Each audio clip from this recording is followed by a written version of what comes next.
ಪ್ರೀತಿಯ 3ನೇ ತರಗತಿ ವಿದ್ಯಾರ್ಥಿಗಳೇ, ಎಲ್ರಿಗೂ ನಮಸ್ಕಾರ. ಈ ದಿನದ ವಿಡಿಯೋಗೆ ಸ್ವಾಗತ. ವಿದ್ಯಾರ್ಥಿಗಳೇ, ಈ ದಿನದ ತರಗತಿನಲ್ಲಿ ನಾನು ನಿಮಗೆ ಒಂದು ಪದ್ಯವನ್ನ ಪರಿಚಯಿಸಿಕೊಡ್ತಾ ಇದ್ದೇನೆ. ಯಾವುದು ಆ ಪದ್ಯ ಅಂತ ಹೇಳಿ ತಿಳ್ಕೊಳ್ಳೋಣ. ಅದಕ್ಕಿಂತ ಮುಂಚೆ ನಾನು ಒಂದಷ್ಟು ಪ್ರಶ್ನೆಗಳನ್ನ ಕೇಳ್ತೀನಿ, ಅದಕ್ಕೆ ಉತ್ತರಗಳನ್ನ ಹೇಳ್ಬೇಕು. ಸರಿನಾ? ಸರಿ ಮಕ್ಕಳೇ, ಎಲ್ರಿಗೂ ಕೂಡ ಜೀವನದಲ್ಲಿ ಏನಾದ್ರೂ ಸಾಧನೆ ಮಾಡ್ಬೇಕು ಅಂತ ಹೇಳಿ ಆಸೆ ಇದ್ದೇ ಇರುತ್ತಲ್ವಾ? ನಿಮ್ಗೆ ಏನಾದ್ರೂ ಒಂದು ಗುರಿನ, ಒಂದು ಗೋಲನ್ನ ಇಟ್ಕೊಂಡಿರ್ತೀರಲ್ವಾ? ಏನು ನಿಮ್ ಗುರಿ? ಜೀವನದಲ್ಲಿ ಏನ್ ಸಾಧಿಸ್ಬೇಕು ಅಂತ ಅನ್ಕೊಂಡಿದ್ದೀರಾ? ಹೇಳಿ. Yes, very good. ಹಾಗೆ ಕಮೆಂಟ್ ಬಾಕ್ಸ್ ಅಲ್ಲೂ ಕೂಡ ನೀವು ಆನ್ಸರ್ನ ಮಾಡಬಹುದು. ಹೌದು ಮಕ್ಕಳೇ, ಪ್ರತಿಯೊಬ್ಬ ಮನುಷ್ಯನಿಗೂ ಕೂಡ ಏನಾದ್ರೂ ಸಾಧನೆ ಮಾಡ್ಬೇಕು ಅಂತ ಹೇಳಿ ಆಸೆ ಇದ್ದೇ ಇರುತ್ತೆ. ಬರೀ ಆಸೆ ಇದ್ರೆ ಅಷ್ಟೇ ಸಾಲದು. ಸಾಧನೆ ಈಡೇರ್ಬೇಕು ಅಂತ ಹೇಳಿದ್ರೆ ಏನ್ ಮಾಡ್ಬೇಕು? ಅದಕ್ಕೆ ತಕ್ಕಂತಹ ಪರಿಶ್ರಮ ಇದ್ದಾಗ ಮಾತ್ರ ಆ ಸಾಧನೆ ಅನ್ನೋದು ಈಡೇರುತ್ತೆ. ಹೌದಲ್ವಾ? ಏನಕ್ಕೆ ಸಾಧನೆ ಬಗ್ಗೆ ಹೇಳ್ತಾ ಇದ್ದೀನಿ ಅಂತ ಹೇಳಿದ್ರೆ, ಇವತ್ತು ನಾನ್ ನಿಮಗೆ ಮಾಡ್ತಾ ಇರುವ ಪದ್ಯ ಒಬ್ಬ ಸಾಧಕರನ್ನ ಕುರಿತಾಗಿ ಇರುವ ಪದ್ಯ ಆಗಿದೆ. ಯಾವುದು ಹಾಗಿದ್ರೆ ಆ ಪದ್ಯ ಅಂತ ಹೇಳಿ ನೋಡೋದಾದ್ರೆ, ಮುಳುಗದ ಸೂರ್ಯ ಅಂತ ಹೇಳಿ. ಯಾವ್ದು ಹೇಳಿ? ಮುಳುಗದ ಸೂರ್ಯ. ಮುಳುಗದ ಸೂರ್ಯ ಎನ್ನುವ ಪದ್ಯದಲ್ಲಿ ಯಾರ ಸಾಧನೆಯನ್ನ ಕೊಟ್ಟಿದ್ದಾರೆ ಅಂತ ಹೇಳಿ ನೋಡೋದಾದ್ರೆ, ಗಾನಯೋಗಿ, ಕವಿ ಶಿರೋಮಣಿ, ತ್ರಿಭಾಷಾ ಕವಿರತ್ನ, ಪುಟ್ಟಯ್ಯಜ್ಜ, ನಡೆದಾಡುವ ದೇವರು ಅಂತ ಹೇಳಿ ಕರೆಯುವ ಪುಟ್ಟರಾಜ ಗವಾಯಿಗಳ ಸಾಧನೆಯನ್ನ ಕುರಿತು ಇರುವ ಪದ್ಯ ಇದಾಗಿದೆ. ಪುಟ್ಟರಾಜ ಗವಾಯಿಗಳ ಹೆಸರನ್ನ ಎಲ್ಲರೂ ಕೂಡ ಕೇಳೇ ಇರ್ತೀರಾ. ಯಾರು ಪುಟ್ಟರಾಜ ಗವಾಯಿಗಳು ಅಂತ ಹೇಳಿ ನೋಡೋದಾದ್ರೆ, 1904 ಮಾರ್ಚ್ 3ರಂದು ಹಾವೇರಿ ತಾಲೂಕಿನ ದೇವಗಿರಿಯಲ್ಲಿ ಇವರು ಜನಿಸಿದರು. ಇವರ ತಂದೆ ಹೆಸರು ರೇವಣ್ಣಯ್ಯ, ತಾಯಿ ಹೆಸರು ಸಿದ್ದಮ್ಮ ಅಂತ ಹೇಳಿ. ಪುಟ್ಟರಾಜ ಗವಾಯಿಗಳು ಚಿಕ್ಕ ವಯಸ್ಸಿದ್ದಾಗಲೇನೆ ಯಾವುದೋ ಒಂದು ಕಣ್ಣಿನ ಸಮಸ್ಯೆಗೆ ತುತ್ತಾಗಿ ಬಾಲ್ಯದಲ್ಲಿಯೇ ಅವರ 2 ಕಣ್ಣುಗಳನ್ನ ಕಳೆದುಕೊಂಡ್ಬಿಡ್ತಾರೆ. ಈಗ ಅನ್ಕೊಳ್ತೀವಿ, ಏನಾದ್ರೂ ಸಾಧನೆ ಮಾಡ್ಬೇಕು ಅಂದ್ರೆ ಕೈ ಸರಿ ಇರ್ಬೇಕು, ಕಾಲ್ ಸರಿ ಇರ್ಬೇಕು, ಕಣ್ ಸರಿ ಇರ್ಬೇಕು ಅಂತ ಹೇಳಿ.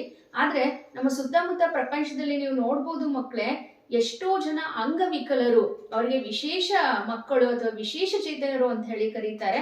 ಅಂತಹ ವ್ಯಕ್ತಿಗಳು ಎಷ್ಟೋ ಸಾಧನೆಯನ್ನ ಮಾಡಿರೋದನ್ನ ನೋಡ್ತೀವಿ. ಕ್ರೀಡಾ ಕ್ಷೇತ್ರದಲ್ಲಾಗಿರ್ಬೋದು, ಸಂಗೀತ ಕ್ಷೇತ್ರದಲ್ಲಾಗಿರ್ಬೋದು. ಹೀಗೆ ದೃಷ್ಟಿ ಮಾಂದ್ಯರಾಗಿದ್ರು ಕೂಡ, ಅಂದ್ರೆ ತಮ್ಮ ಕಣ್ಣನ್ನ ಕಳೆದುಕೊಂಡಿದ್ರು ಕೂಡ ಅವರು ಧೃತಿಗೆಡದೆ ಯಾವೆಲ್ಲ ಸಾಧನೆಗಳನ್ನ ಮಾಡಿದ್ದಾರೆ ಅನ್ನೋದನ್ನ ಹೇಳ್ತಕ್ಕಂತಹ ಪದ್ಯ ಇದಾಗಿದೆ. ಈ ಒಂದು ಪದ್ಯದಲ್ಲಿ ನೀವು ಏನ್ ತಿಳ್ಕೊಬಹುದು ಅಂತ ಹೇಳಿದ್ರೆ, ಒಬ್ಬ ಸಾಧಕರು ತಮ್ಮ ಜೀವನದಲ್ಲಿ ಬಂದಂತಹ ಒಂದು ಸಮಸ್ಯೆ, ಅಂದ್ರೆ ಅವ್ರಿಗೆ ಕಣ್ ಕಾಣ್ತಿರಲ್ಲ, ಆ ಸಮಸ್ಯೆಯನ್ನ ತೆಗೆದುಕೊಂಡು ಅವರು ಯೋಚನೆ ಮಾಡ್ತಾ ಕುತ್ಕೊಳ್ದೇನೆ ಅವರು ಏನೇನ್ ಸಾಧನೆ ಮಾಡಿದ್ರು, ಹಾಗೆ ಅವ್ರ ತರಾನೇ ಎಷ್ಟೊಂದ್ ಜನ ಕಣ್ ಕಾಣದೇ ಇರ್ತಕ್ಕಂತಹ ಮಕ್ಕಳಿಗೆ ಯಾವ ರೀತಿ ಜೀವನವನ್ನ ರೂಪಿಸ್ಕೊಳ್ಳೋದಕ್ಕೆ ಸಹಾಯ ಮಾಡಿದ್ರು ಅನ್ನೋದ ಕುರಿತಾಗಿ ಪದ್ಯ ಇದಾಗಿದೆ. ಮುಳುಗದ ಸೂರ್ಯ. ಇಲ್ಲಿ ಮುಳುಗದ ಸೂರ್ಯ ಅಂತ ಹೇಳಿ ಯಾರಿಗೆ ಕರೀತಿದ್ದಾರೆ? ಪುಟ್ಟರಾಜ ಗವಾಯಿಗಳಿಗೆ ಕರೀತಿದ್ದಾರೆ. ಯಾಕೆ ಅಂತ ಹೇಳಿದ್ರೆ, ಮುಳುಗದ ಸೂರ್ಯ ಅನ್ನೋದು ಒಂದು ಕಾವ್ಯಮಯ ವಿವರಣೆ. ಏನಕ್ಕೆ ಅಂತ ಹೇಳಿದ್ರೆ, ಹೇಗೆ ಶಾಶ್ವತವಾಗಿರ್ತಾನೋ, ಸೂರ್ಯನ ಶಕ್ತಿ ಪ್ರಕಾಶತೆ ಅನ್ನೋದು ಹೇಗೆ ಶಾಶ್ವತವಾಗಿರುತ್ತೋ ಹಾಗೆ ಪುಟ್ಟರಾಜ ಗವಾಯಿಗಳು ಮಾಡಿರತಕ್ಕಂಥ ಸಾಧನೆ ಕೂಡ ಶಾಶ್ವತವಾದದ್ದು ಅಂತ ಹೇಳಿ ಇಲ್ಲಿ ಪುಟ್ಟರಾಜ ಗವಾಯಿಗಳಿಗೆ ಕಾವ್ಯಮಯವಾಗಿ ಅವರನ್ನ ಮುಳುಗದ ಸೂರ್ಯ ಅಂತ ಹೇಳಿ ಕರೆದಿದ್ದಾರೆ. ಅರ್ಥ ಆಯ್ತಲ್ವಾ ಮಕ್ಕಳೇ?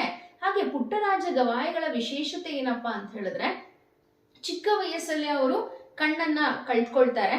ಆದ್ರೂ ಕೂಡ ಅವರು ಚಿಂತೆಯನ್ನ ಬಿಟ್ಟು ಅವರು ತಮ್ಮ ವಿದ್ಯಾಭ್ಯಾಸದಲ್ಲಿ ತೊಡಗ್ತಾರೆ. ಹಲವಾರು ಭಾಷೆಗಳನ್ನ ಕಲ್ತಿರ್ತಾರೆ. ತ್ರಿಭಾಷಾ ಕವಿರತ್ನ, ಕನ್ನಡ, ಸಂಸ್ಕೃತ ಮುಂತಾದ ಭಾಷೆಗಳನ್ನ ಇವರು ಕಲ್ತಿದ್ರು. ಅಷ್ಟೇ ಅಲ್ಲದೇನೆ ವೀಣೆ, ತಬಲಾ, ಹಾರ್ಮೋನಿಯಂ, ಪಿಟೀಲು, ಸಾರಂಗಿ, ಶಹನಾಯಿ ಹೀಗೆ 30ಕ್ಕಿಂತ ಜಾಸ್ತಿ ಮ್ಯೂಸಿಕಲ್ ಇನ್ಸ್ಟ್ರೂಮೆಂಟ್ ನ ಯಾವ ರೀತಿ ನುಡ್ಸೋದು ಅಂತ ಹೇಳಿ ಇವರಿಗೆ ಗೊತ್ತಿತ್ತಂತೆ. ಸೊ ಇವಾಗ ಪುಟ್ಟರಾಜ ಗವಾಯಿಗಳ ಪದ್ಯದಲ್ಲಿ ಏನ್ ಹೇಳಿದ್ದಾರೆ ಅಂತ ಹೇಳಿ ನೋಡೋಣ. ಎಲ್ಲ ಕೂಡ ನಿಮ್ಮ ಪಠ್ಯ ಪುಸ್ತಕವನ್ನ ತೆರೆಯಿರಿ. ಪಾಠ 16, ಮುಳುಗದ ಸೂರ್ಯ ಪದ್ಯ. ಅಂಧರ ಬಾಳಿನ ಸುಂದರ ಚಂದಿರ, ಗದುಗಿನ ಗವಾಯಿ ಗಿರಿ ಶಿಖರ, ಬೆಟ್ಟದಾಚಿತ ಬೆಳೆದು ನಿಂತನು ಪುಟ್ಟರಾಜ ಕವಿ ಪ್ರಭಾಕರ. ಕಣ್ಣುಗಳಿದ್ದು ಇಲ್ಲದ ಹಾಗೆ ಬದುಕುತ್ತಿರುವರು ಹಲವು ಜನ, ಇರದೇ ಇದ್ದರು ಇದ್ದಂತಿಹರು ಸಾಧಕರಾಗಿ ಕೆಲವು ಜನ. ಕಟ್ಟಿ ಬೆಳೆಸಿದ ಹುಟ್ಟು ಹಾಕಿದ ಗಾನ ಯೋಗಿಯ ಸ್ವರಲೋಕ, ಸಾವಿರ ಸಾವಿರ ಅಂಧ ಮಕ್ಕಳಿಗೆ ಸಜ್ಜಾಯಿತು ಈ ಭೂಲೋಕ. ಬರೆದರು ನಾಟಕ ಪುರಾಣ ಚರಿತೆ ಅಳೆಯಲಿಕ್ಕಾಗದು ಪಾಂಡಿತ್ಯ. ಸೂಸುತ್ತಿರುವುದು ಎಲ್ಲೆಡೆ ಸೌರಭ ಇವರದೇ ಆದ ಸಾಹಿತ್ಯ. ಹಕ್ಕಿಗಳುಲಿದವು ನಲಿದವು ಒಡನೆ ಕಿನ್ನರಿ ನುಡಿಸಲು ತನ್ನೊಳಗೆ. ರಾಜರಾಜ ಕವಿ ಮಹಾರಾಜ ಮುಳುಗದ ಸೂರ್ಯ ಧರೆಯೊಳಗೆ. ಪಾಗು ಸಿದ್ದಾಪುರ ಅಂತ ಹೇಳಿ ಈ ಕವಿಗಳು ಈ ಪದ್ಯವನ್ನ ರಚನೆ ಮಾಡಿದ್ದಾರೆ. ಹಾಗೆ ಮಕ್ಕಳೇ, ಸಂಗೀತ ಕ್ಷೇತ್ರದಲ್ಲಿ ಹಲವಾರು ಜನ ಸಾಧನೆ ಮಾಡಿರೋರನ್ನ ನಾವು ನೋಡ್ತೀವಿ. ಯಾವ್ದಾದ್ರು ಹೆಸರು ನೆನಪಿದ್ಯಾ ನಿಮ್ಗೆ ಸಂಗೀತ ಕ್ಷೇತ್ರದಲ್ಲಿ ಸಾಧನೆ ಮಾಡಿರೋರು? ಓಕೆ, ನಾನೇ ಹೇಳ್ತೀನಿ. ಗಂಗೂಬಾಯಿ ಹಾನ್ಗಲ್, ಪುರಂದರದಾಸರು, MS ಸುಬ್ಬಲಕ್ಷ್ಮಿ, ಇವರೆಲ್ಲ ಸಂಗೀತ ಕ್ಷೇತ್ರದಲ್ಲಿ ಸಾಧನೆಯನ್ನ ಮಾಡಿರ್ತಕ್ಕಂಥವ್ರು. ಹಾಗೆ ಇವಾಗ ನೋಡಿ, ಪದ್ಯದ ಅರ್ಥವನ್ನ ಹೇಳ್ತೇನೆ ನಾನು. ಅಂಧರ ಬಾಳಿನ ಸುಂದರ ಚಂದಿರ, ಗದುಗಿನ ಗವಾಯಿ ಗಿರಿಶಿಖರ. ಅಂಧರು ಅಂತ ಹೇಳಿದ್ರೆ ಕಣ್ಣು ಕಾಣಿಸದೇ ಇರ್ತಕ್ಕಂಥವರಿಗೆ ಅಂಧರು ಅಥವಾ ಕುರುಡರು ಅಂತ ಹೇಳಿ ಕರಿತೀವಿ. ಕುರುಡರ ಜೀವನಕ್ಕೆ ಚಂದಿರ ಅಂತ ಹೇಳಿದ್ರೆ ಯಾರು? ಅವರು ಗದುಗಿನ ಗವಾಯಿಗಳಾದಂತಹ ಪುಟ್ಟರಾಜ ಗವಾಯಿಗಳು. ಯಾಕೆ ಅಂತ ಹೇಳಿದ್ರೆ, ಚಂದಿರ ನಮಗೆ ಹೇಗೆ ಬೆಳಕನ್ನ ಕೊಡ್ತಾನೋ, ಸೂರ್ಯ ಹೇಗೆ ನಮ್ಗೆ ಬೆಳಕನ್ನ ಕೊಡ್ತಾನೋ, ಹಾಗೆ ಕಣ್ಣು ಕಾಣಿಸದೇ ಇದ್ದಂಥವರ ಜೀವನದಲ್ಲಿ ಬೆಳಕನ್ನ ತಂದಂತವರು ಯಾರು? ಗವಾಯಿಗಳು. ಗದುಗಿನ ಗವಾಯಿಗಳನ್ನ ಇಲ್ಲಿ ಕವಿಗಳು ಗಿರಿ ಶಿಖರಕ್ಕೆ ಹೋಲಿಕೆ ಮಾಡಿದ್ದಾರೆ. ಗಿರಿ ಅಂತ ಹೇಳಿದ್ರೆ ದೊಡ್ಡದಾದಂತಹ ಬೆಟ್ಟ, ದೊಡ್ಡದಾದಂತಹ ಪರ್ವತಕ್ಕೆ ಹೋಲಿಕೆಯನ್ನ ಮಾಡಿದ್ದಾರೆ. ಹೇಗೆ ಪರ್ವತ ಎತ್ತರವಾಗಿ ಬೆಳೆದು ನಿಂತಿರುತ್ತಲ್ವಾ, ಅದೇ ರೀತಿ ಪುಟ್ಟರಾಜ ಗವಾಯಿಗಳು ತಮ್ಮ ಜೀವನದಲ್ಲಿ ಎತ್ತರವಾದ ಸಾಧನೆಯನ್ನ ಮಾಡಿದ್ದಾರೆ. ಅಷ್ಟೇ ಅಲ್ಲ, ಕುರುಡರ ಜೀವನಕ್ಕೆ ಅವರು ಬೆಳಕಾಗಿದ್ದಾರೆ. ಬೆಟ್ಟದಾಚೆತ ಬೆಳೆದು ನಿಂತನು ಪುಟ್ಟರಾಜ ಕವಿ ಪ್ರಭಾಕರ. ನೋಡಿ, ಬೆಟ್ಟಕ್ಕಿಂತ ಹೆಚ್ಚಿಗೆ ದೊಡ್ಡದು ಇವರ ವ್ಯಕ್ತಿತ್ವ. ಓಕೆನಾ? ಬೆಟ್ಟದಿಂದ ಆಚೆ ಇವರು ಬೆಳೆದು ನಿಂತರು ಪುಟ್ಟರಾಜ ಗವಾಯಿಗಳು ಪ್ರಭಾಕರನಂತೆ. ಪ್ರಭಾಕರ ಅಂತ ಹೇಳಿದ್ರೆ ಸೂರ್ಯನಂತೆ ಇವರು ವಿಜೃಂಭಿಸಿದರು. ಸೂರ್ಯ ಹೇಗೆ ಬೆಳಕನ್ನ ಕೊಡ್ತಾನೋ, ಸೂರ್ಯ ಹೇಗೆ ಆಕಾಶದಲ್ಲಿ ಎತ್ತರದ ಸ್ಥಾನದಲ್ಲಿ ಇರ್ತಾನೋ, ಇವರು ಕೂಡ ತಮ್ಮ ಜೀವನದಲ್ಲಿ ಎತ್ತರವಾದಂತಹ ಸಾಧನೆಯನ್ನ ಮಾಡಿ ಸೂರ್ಯ ಚಂದಿರ ಹೇಗೆ ಬೆಳಕನ್ನ ಕೊಡ್ತಾರೋ ಹಾಗೆ ಅಂಧರ ಬಾಳಿಗೆ ಇವರು ಬೆಳಕಾಗಿದ್ದಾರೆ ಅಂತ ಹೇಳಿ ಮೊದಲನೇ ಪ್ಯಾರಾದಲ್ಲಿ ಹೇಳ್ತಾ ಇದ್ದಾರೆ. ಇನ್ನು ನೆಕ್ಸ್ಟ್ ನೋಡಿ, ಎರಡನೇ ಪದ್ಯ ಭಾಗ. ಕಣ್ಣುಗಳಿದ್ದು ಇಲ್ಲದ ಹಾಗೆ ಬದುಕುತ್ತಿರುವರು ಹಲವು ಜನ. ಇನ್ನು ನಮ್ಮ ಸುತ್ತಮುತ್ತ ಪ್ರಪಂಚವನ್ನ ನೋಡಿದ್ರೆ ಎಷ್ಟೋ ಜನರಿಗೆ ದೇವ್ರು ಎಲ್ಲಾ ಕೊಟ್ಟಿರ್ತಾರೆ. ದೇಹದ ಎಲ್ಲಾ ಅಂಗಗಳು ಸರಿ ಇರುತ್ತೆ, ಯಾವುದೇ ರೀತಿಯಾದಂತಹ ನ್ಯೂನ್ಯತೆ ಇರಲ್ಲ. ಹಾಗೆ ಅದರಲ್ಲೂ ಎಕ್ಸ್ಪೆಷಲಿ ಹೇಳೋದಾದ್ರೆ ಕಣ್ಣುಗಳನ್ನ ಕೊಟ್ಟಿರ್ತಾರೆ. ಆದ್ರೆ ಕೆಲವು ಜನ ಹೇಗ್ ಬದುಕ್ತಾರೆ ಅಂದ್ರೆ, ಕಣ್ಣಿದ್ದು ಕುರುಡರಂತೆ. ಅವ್ರ ಮುಂದೆ ಏನೇ ನಡೆದ್ರು ಕೂಡ ಅವ್ರಿಗೂ ಅದಕ್ಕೂ ಸಂಬಂಧ ಇಲ್ಲ ಅನ್ನೋ ರೀತಿ ಬದುಕ್ತಾರೆ.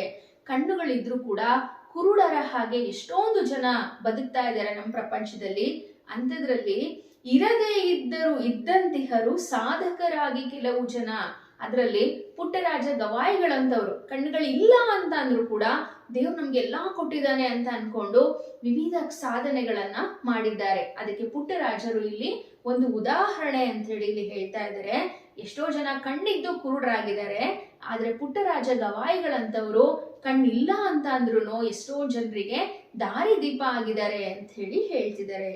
ನಂತರ ನೋಡಿ, ಕಟ್ಟಿ ಬೆಳೆಸಿತ ಹುಟ್ಟು ಹಾಕಿದ ಗಾನ ಯೋಗಿಯ ಸ್ವರಲೋಕ, ಸಾವಿರ ಸಾವಿರ ಅಂಧ ಮಕ್ಕಳಿಗೆ ಸಜ್ಜಾಯಿತು ಈ ಭೂಲೋಕ. ನೋಡಿ, ಇಲ್ಲಿ ಪುಟ್ಟರಾಜ ಗವಾಯಿಗಳು ಕವಿ ಅಷ್ಟೇ ಆಗಿರ್ಲಿಲ್ಲ, ಅದ್ರ ಜೊತೆ ಸಂಗೀತಗಾರರಾಗಿದ್ರು. ಅಷ್ಟೇ ಅಲ್ಲ, ಹಲವಾರು ಜನ ಅಂಧರಿಗೆ ಇವರು ಆಶ್ರಯವನ್ನ ನೀಡಿದ್ದಾರೆ.